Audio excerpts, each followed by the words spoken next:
With a career spanning 6 decades and collaborations with the likes of PJ Harvey and David Bowie, Marianne Faithfull cemented her status as one of the UK's most versatile singer-songwriters. Born in London in 1946, she dropped out of school after meeting the Rolling Stones.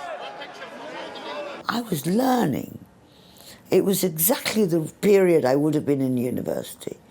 But instead of going to university, I went down to Pete Townshend's recording sessions, or Paul McCartney's recording sessions, or the Rolling Stones recording sessions. And they were my friends. And that was my university, and those were my masters.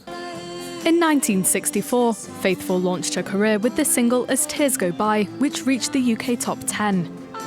The song was co-authored by the Rolling Stones' Keith Richards and Mick Jagger, with whom she famously had a 4-year relationship.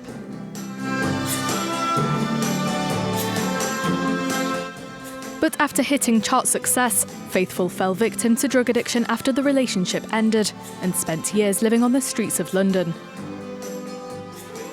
It was a struggle she would ultimately overcome. Faithfull started to turn her life around in the mid-70s and bounced back to prominence in 1979 with her synth-driven album Broken English, which earned her a Grammy nomination. A reversal of fortune that was no mean feat.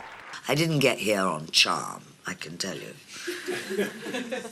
This is not what made Marianne Faithfull. But what would you say? Hopefully there is a little charm left.